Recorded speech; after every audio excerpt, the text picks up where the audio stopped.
Gold, trusted gold buyers. మీరు తాకట్టు పెట్టిన బంగారాన్ని విడిపించి ఈ రోజు ఉన్న మార్కెట్ ధరకు కొనబడను. Hi hello to everyone, welcome to my show. మన షోలో ప్రతిరోజు ఒక గెస్ట్ రావడం, వాళ్ళు ఇంటర్వ్యూ ఇవ్వడం మనకి రెగ్యులర్గా జరిగేదే. అయితే ఈ క్రమంలోనే విలన్ సంపత్ రాజు గారిని మనం ఇంటర్వ్యూ అడగడం జరిగింది. బట్ ఆయన చాలా బిజీగా ఉండి స్టూడియోకి రాలేని రాజా, నేను సినిమా సెట్లో ఉన్నాను, మీరే సెట్కి వచ్చేయమన్నారు. సో ఇక్కడ శర్వానంద్ గారి సినిమా షూటింగ్ నడుస్తుంది. నారీ నారీ నడుము మురారి పండక్కి ఈ సినిమా రిలీజ్ కాబోతుంది. ఈ సినిమా సెట్లోనే మనకి సంపత్ రాజు గారు ఉన్నారు. బట్ ఇక్కడ చాలా క్యారీ వ్యాన్లు ఉన్నాయి. ఈ క్యారీ వ్యాన్లో సార్ ఎక్కడున్నారో కనుక్కొని మనం క్యారీ వ్యాన్లోకి వెళ్ళి ఇంటర్వ్యూ చేద్దాం రండి. అండ్ ఫైనల్గా సంపత్ రాజు గారి క్యారీ వ్యాన్ ఇక్కడ ఉంది. సార్ లోపల ఉన్నారు. సో మన కోసమే వెయిట్ చేస్తున్నారు. లోపలికి వెళ్ళి సార్కు సంబంధించిన సినిమాల గురించి, అలాగే ఆయన పర్సనల్ లైఫ్ గురించి కొన్ని ఇంట్రెస్టింగ్ విషయాలు తెలుసుకుందాము రండి. హాయ్ సార్, నమస్తే. నమస్తే. నమస్తే సార్, కొంతమంది యాక్టర్స్ ఉంటారు. సో వాళ్ళు చాలా సినిమాలు చేస్తారు. బట్ ఆడియన్స్కి పరిచయం చేసేటప్పుడు పలానా సినిమా చేశారు, పలానా వాటితో నటించారు, ఇలా ఒక ఇంట్రడక్షన్ అవసరం. బట్ కొంతమంది ఉంటారు, చాలా తక్కువ సినిమాలు చేస్తారు, లేదా చాలా తక్కువ సంవత్సరాలు కనిపిస్తారు. ఆ ఇంపాక్ట్ మాత్రం చాలా స్ట్రాంగ్గా ఉంటుంది. సో మీరు ఇప్పుడు కంటిన్యూ అవుతున్నారు, బట్ మీ ఇంపాక్ట్ ఆల్రెడీ స్ట్రాంగ్గా ఉంది. నేను అందుకే మీకు ఎలాంటి గట్టి ఇంట్రో కానీ అట్లాంటివి ఏం చెప్పలేదు. Thank you. అంటే ఎలా సార్ అంటే, ఒక ఆడియన్స్లో ఒక యాక్సెప్ట్నెస్ అనేది వస్తుంది. మా మనిషి, మాకు సంబంధించిన వ్యక్తి, ఆ రిలేటబుల్ థింగ్ అనేది మీకు చాలా త్వరగా వచ్చేసింది. మామూలుగా ఎవరైనా ఇండస్ట్రీకి వచ్చిన తర్వాత పెద్ద స్టార్ సినిమాలో కనిపించాలి అని చెప్పి పరితపిస్తుంటారు. ఒక 3 ఏళ్ళకో 4 ఏళ్ళకో అదృష్టం బాగుంటే పెద్ద హీరోల సినిమాల్లో నటిస్తారు. బట్ మీ ఫస్ట్ మూవీ దమ్ము తెలుగులో, తర్వాత పంజా, తర్వాత మిర్చి, అంటే తెలుగులో బిగ్ స్టార్స్ ముగ్గురుతో ఫస్ట్ 3 సినిమాలు చేశారు. ఎలా పాసిబుల్ అయింది? అది నాకు తెలిసి అది రాసి ఉంటుంది అనుకుంటా నాకు. సో దమ్ వచ్చి నేను కన్ఫర్మ్ చేసేటప్పుడు నాకు అది జూనియర్ ఎన్టీఆర్ సినిమా అని తెలియదు. ఎందుకంటే హీరో పేరు నేను అడగలే, వాళ్ళు చెప్పలే. ఓకే. బట్ నేను సరే కథ వింటానని చెప్పిన తర్వాత నేను జస్ట్ క్యారెక్టర్ విన్నాను. బోయపాటి గారు మాట్లాడారు నాతో. మాట్లాడిన తర్వాత బ్రీఫ్ ఇచ్చి ఇలా ఉంది సంపత్, మీరు చేయండి, బాగుంటుంది అని చెప్పారు.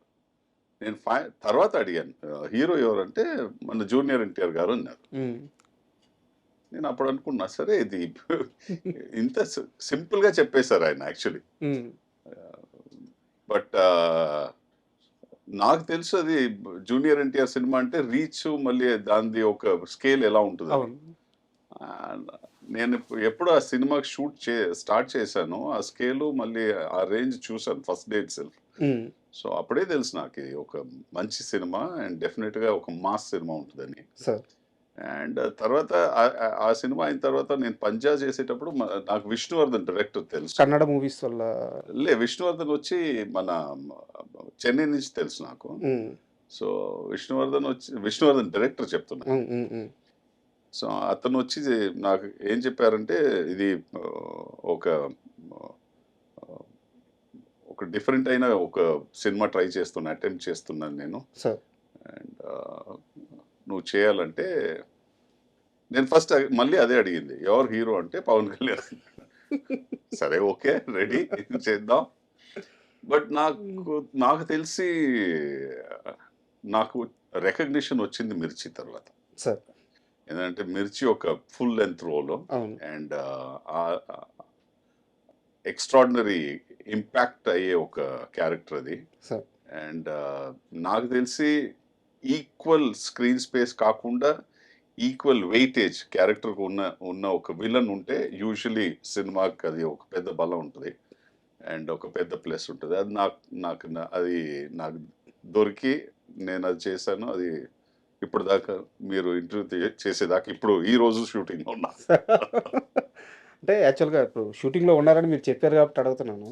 మీలాంటి ఒక పెద్ద నటుడు షూటింగ్ చేస్తున్నారంటే క్యారీ వ్యాన్లో కొంచెం మంచి ఆ లెవెల్ మెయింటైన్ చేస్తూ ఏసీ రూమ్లో హ్యాపీగా ఉంటారు. మేము వచ్చేలేకే ఒక లుంగి కట్టుకొని, ఒక బనీన్ వేసుకొని, అచ్చ తెలుగు చెన్నై కాస్ట్యూమ్స్లో. అది నేను రిలాక్స్ ఎలా అవుతాను మళ్ళీ? మన ఇంట్లో ఎలా ఉంటాం అలాగే రిలాక్స్ అవ్వచ్చుగా. నేను ఇంట్లో ఇంకా షార్ట్స్ వేసుకొని, మీరు నన్ను ఇంట్లో వచ్చి ఇంటర్వ్యూ చేస్తుంటే నేను యాక్చువల్ నా ఇంటిని శుభ్రంగా కడిగి ఇదన్నీ నేనే చేసేసుకుంటా. వంట కూడా చేసుకుంటా. సార్ అంటే మీరు ఇందాక సినిమాలు చెప్పారు సార్, వాటి గురించి వస్తాను, ప్రస్తావనకు వస్తాను. దానికంటే ముందు మీ కెరీర్ విషయానికి వస్తే, మీ ఫ్యామిలీ బ్యాక్గ్రౌండ్లో ఎవరు కూడా సినిమాలకు సంబంధించిన వాళ్ళు లేరు అని చాలా ఇంటర్వ్యూలో చెప్పారు. మీ అమ్మగారు చాలా అపోజ్ చేసేవాళ్ళు అని చెప్పేసి, అవన్నీ ఓకే. అంటే ఒక ట్రిగర్ పాయింట్ ఎక్కడో ఉంటుంది కదా సార్, ఖచ్చితంగా సినిమాకి వెళ్ళాలి, సినిమాల్లో నటించాలని. ఒక సినిమా చూసినప్పుడు, ఒక హీరోని చూసినప్పుడు, ఒక ఆర్టిస్ట్ని చూసినప్పుడు ఆ ట్రిగర్ పాయింట్ మైండ్లో పడుద్ది. సంపత్ రాజుకి ఆ పాయింట్ ఎప్పుడు, ఏ వయసులో, ఎలా పడింది నాకు తెలిసి నాకు చాలా క్లియర్‌గా ఉంది ఆ ట్రిగ్గర్ పాయింట్ యాక్చువల్ నా మైండ్‌లో. సార్? ఆహ్, ఆ ట్రిగ్గర్ పాయింట్ వచ్చి ఒక సినిమా 'దీవార్' అని, అమితాబ్ బచ్చన్ సినిమా 'దీవార్' అని. అండ్ అక్కడ ఒక ఎక్స్ట్రార్డినరీ ఒక సీన్ ఉంటుంది. చాలా చాలా హిట్ అయిన ఒక సినిమా, ఆఫ్ కోర్స్ అందరికి తెలుసు. అవునవును. అండ్ ఒక పర్టిక్యులర్ సీన్ బ్రదర్స్ మధ్య జరుగుతుంది. శశి కపూర్ మళ్ళీ అమితాబ్ బచ్చన్ ఆహ్, ఆహ్, అక్కడ ఒక కాన్ఫ్రంటేషన్ జరుగుతుంది. ఆ కాన్ఫ్రంటేషన్ టైంలో నీకెక్కడో నాకు వచ్చి ఒక స్పార్క్ అయింది నా లోపల. మేబీ ఆ ఇంపాక్ట్ ఆయన ఇచ్చారు నాకో, ఆ సీన్ నాకు అలా ఇంపాక్ట్ అయింది అది నేను చెప్పలేను. సార్ బట్ అక్కడెక్కడో నాకు నేను యాక్టర్ అవ్వాలి అని ఒక ఒక ఒక స్పార్క్ వచ్చింది. బట్ దాన్ని ఇంట్లో చెప్పడానికి నాకు చాలా భయం. ఎందుకంటే మా నాన్న ఓకే, బట్ మా అమ్మ వచ్చి అస్సలు ఒప్పుకోదని తెలుసు నాకు. సో ఆ స్పార్క్ని అలాగే లోపలే పెట్టుకొని నడుస్తూ వెళ్ళా. బట్ స్కూల్లో వచ్చి నేను థియేటర్, చిన్న చిన్న ప్లేస్ అని పార్టిసిపేట్ చేస్తే అది ఆ- ఆ ఒక స్టేజ్లో ఒక అప్లాజ్ ఉంటుందిగా మీరు అవును. చేసేటప్పుడు. అవును. అది మీకు ఇంకా ఒక ఒక ఒక boost up ఇస్తుంది. బూస్ట్ ఇస్తుంది. సో అలాంటి ఒక దీంట్లో నేను అప్పుడు షూర్ అయ్యాను, సరే నేను కెరియర్ చూస్ చేసుకుంటే ఇది చేసుకుంటానని. సార్ బట్ నేను అది కెరియర్గా చూస్ చేసుకోలే అప్పుడు. నేను అడ్వర్టైజింగ్ లోపల వెళ్ళిపోయాను. దాంట్లో ఒక 13-14 ఇయర్స్ దాంట్లో పని చేసిన తర్వాత ఒక రోజు సినిమా వచ్చింది. ఇప్పుడు కళమ్మ తల్లి అంటారు సార్. అంటే ఏ ఇండస్ట్రీ అయినా ఆ కళ ఒక మంచి నటుడిని వదిలిపెట్టదు. మీరు ఎటు వెళ్ళిపోయినా సరే లాగద్ది, తీసుకొచ్చుకుంటుంది. ఉండొచ్చు. ఆ అమ్మ అంటే ఒక తల్లి బిడ్డనట్టయితే హక్కుని చేర్చుకుంటుందో, ఇంత గొప్ప నటుడిని ఏ ఇండస్ట్రీ కానీ సినిమా వదులుకోలేదు కదా. మీరు అలాగే మళ్ళీ తిరిగి వచ్చారు. Thank you, thank you, thank you. And మామూలుగా ఎవరైనా 10th క్లాస్ పాస్ అయ్యారనుకోండి పిల్లలు, సైకిల్ కొనిస్తారు, లేకుంటే వాడికి ఏదైనా సినిమాకి తీసుకెళ్తారు, మంచి ఫుడ్ కొనిస్తారు. మీ ఫాదర్ ఏంది బీర్ పోపించారు? ఎందుకంటే ఇప్పుడు అందరు చేసేదేగా టీనేజ్లో, కాలేజ్ వెళ్తే ఫస్ట్ నేర్చుకున్నదే ఇలాంటిదే. ఫ్రెండ్స్తో కలిసి కొంచెంమంది ఉంటారు అది చేయరు కాలేజెస్లో. బట్ ప్రిడామినెంట్లీ జనరల్గా చూస్తే పర్సంటేజ్ ఇలాంటి సిగరెట్లు కానీ బియర్లు కానీ ట్రై చేస్తారు. మా నాన్నగారు లాజిక్ ఏముందంటే, నువ్వు ఇది ఎలాగో చేస్తావు, నువ్వు దాన్ని బాధపడకుండా ఎక్కడో చోట్లో అలా దాచుకొని చేయాల్సిన నీకు ఇది అవసరం పడదు. నేను నీకు ఆఫర్ చేస్తున్నా, బట్ దీన్ని నువ్వు ఎలా కంట్రోల్లో చేస్తావు అది నీ మీద ఉంది. నేను నీకు సలహా ఇవ్వచ్చు, నేను నీకు ఒక డైరెక్షన్ ఇవ్వచ్చు, బట్ దాన్ని నువ్వు నీ లైఫ్లో అప్లై చేసుకుంటే అది నీకు బాగుంటుంది. సో నేను ఇప్పటి నుంచి నిన్ను ఒక ఫ్రెండ్ లాగా చూసుకుంటా, అండ్ నువ్వు నాతో అన్ని షేర్ చేయవచ్చు, అన్నీ మాట్లాడవచ్చు. సో నువ్వు నెక్స్ట్ స్టేజ్లో నా జీవితంలో వచ్చావు అని చెప్పి నాకు బియర్ ఇస్తున్నారు. ఆ రోజు ఈవినింగ్ మా అమ్మ చెప్పింది, జనరల్గా లైఫ్లో వచ్చి అందరూ బయట వెళ్ళి చెడిపోతారు, ఈ ఇంట్లో వచ్చి నాన్న వచ్చి తన బిడ్డల్ని అతన్నే చెడగొడుతున్నాడు. బట్ నాకు నన్ను అడిగితే ఈరోజు మీరు యాక్చువల్లీ నాకు ఒక ఎక్స్ట్రాడినరీ ఒక ఎక్స్పీరియన్స్ దొరికింది అప్పుడు. ఎందుకంటే నేను ఏది దాచిపెట్టలే మా పేరెంట్స్తో. అండ్ నాకు వచ్చి ఎక్కడైనా వెళ్ళి ఊరు వదిలేసి ఎక్కడైనా పార్టీ చేసుకోవాలి అలాంటి ఒక మైండ్ సెట్ రాలే. ఎందుకంటే నాకు ఫ్రీడమ్ అంత ఉంది. సో నేను ఆ ఫ్రీడమ్ని ఎప్పుడు మిస్యూజ్ చేయలే. నేను ఆ సేమ్ ఫ్రీడమ్ని నా కూతురికి ఇచ్చా. సూపర్. అంతే.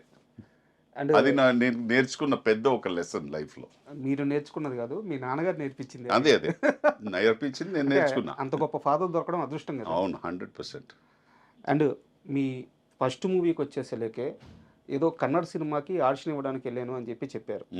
అండ్ ఆ టైంలో అంటే మీరు ఇదివరకు ఒక ఇంటర్వ్యూలో చెప్పిందే నేను అడుగుతున్నాను. ఆ టైంలో డివోర్స్ కొంచెం అవును. ఇబ్బంది పడి కళ్ళంతా లోపలికెళ్ళిపోయి చాలా బాధపడుతున్నాను. వాళ్ళకి అలాంటి క్యారెక్టరే కావాల్సొచ్చింది. నాకు ఛాన్స్ 13, ఇచ్చారు. 14 కేజీస్ తగ్గాను నేను అప్పుడు హ్మ్. ఈ ప్రాసెస్‌లో. సో సో వాళ్ళు వెతుకుతున్న క్యారెక్టర్ అలాంటి క్యారెక్టర్ కావాల్సని వెతుకుతున్నారు వాళ్ళు. సార్ అంటే ఇక్కడ నా క్వెషన్ ఏందంటే, మీరు చాలా ఇంటర్వ్యూలో చెప్తూ మీ డివోర్స్ ప్రాసెస్ అనేది చాలా స్మూత్‌గా జరిగిపోయిందని చెప్పారనమాట. బట్ అలా వెయిట్ తగ్గిపోయి, కళ్ళు లోపలికెళ్ళిపోయి, ఫిజికల్‌గా అంత స్ట్రగుల్ అవుతున్నారు. మెంటల్‌గా కూడా స్ట్రగుల్ అవుతున్నారు. డివోర్స్ ఇష్యూ స్మూత్‌గా క్లోజ్ అయినప్పుడు మీరు దేనివల్ల అంతలా బాధపడ్డారు? నాకది వద్దని చెప్పి నేను దాన్ని నేను డివోర్స్ ఎలా హ్యాండిల్ చేయాలని తెలియకుండా నేను బాధపడింది. హ్మ్. ఎందుకంటే ఇప్పుడు మీరు దాన్ని వెనక్కి చూస్తే నేను అంత ఒక స్ట్రెయిన్ తీసుకొని నాకు భయం ఏముందంటే నాకు ఒక కూతురుంది. తనకు ఫ్యూచర్ ఏమవుద్ది? హ్మ్.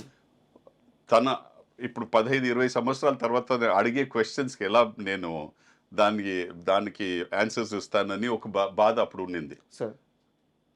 బట్ లేటర్ స్టేజెస్ అందుకే నేను అంత అంత దాన్ని చాలా పర్సనల్‌గా తీసుకున్నా. హ్మ్. అంత పర్సనల్‌గా తీసుకోవడానికి నాకు తెలిసి ఈరోజు మీరు అడిగితే అది అంత పర్సనల్‌గా తీసుకోవడానికి ఏంటి పెద్ద గొప్ప విషయం కాదు. ఓకే. యెస్, మనకి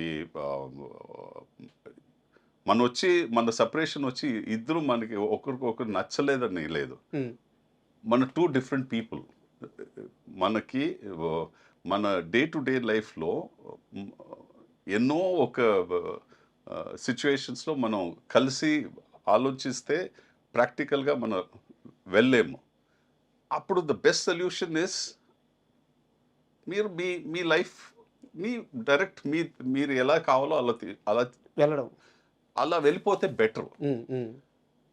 అది నేను ఈరోజు అందరికి చెప్తా. హ్మ్. ఎందుకంటే నేను మీరందరూ డివోర్స్ తీసుకోవాలని చెప్పట్లేదు. బట్ ఏం చెప్పేదంటే త్వరగా చిన్న వయసులో పెళ్లి చేసుకోకండి అని చెప్తా. సార్. ఎందుకంటే మెచ్యూరిటీ ఉండదు. సార్.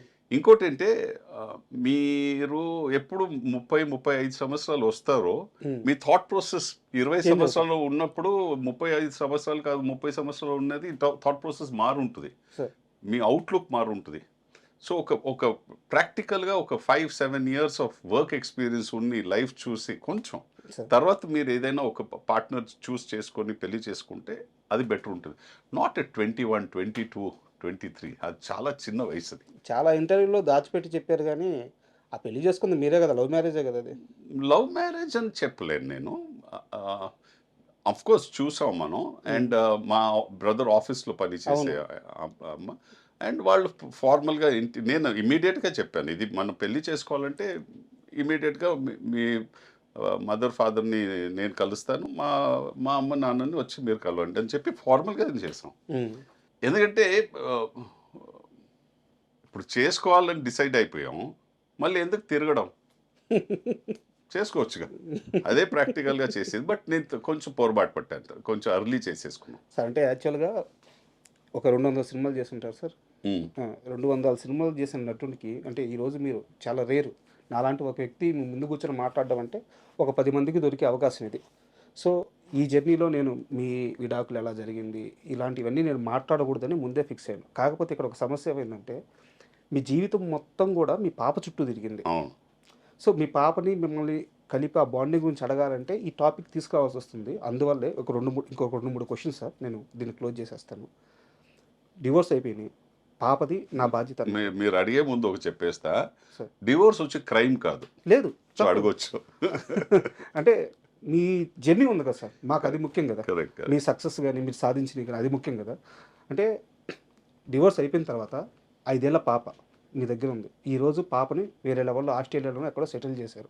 ఈ మొత్తం ప్రయాణంలో మీ ఇద్దరి మధ్య ఏదో ఒక రోజు, ఏదో ఒక సందర్భంలో చాలా ఎమోషనల్‌గా ఒక ఇన్సిడెంట్ జరిగుంటది.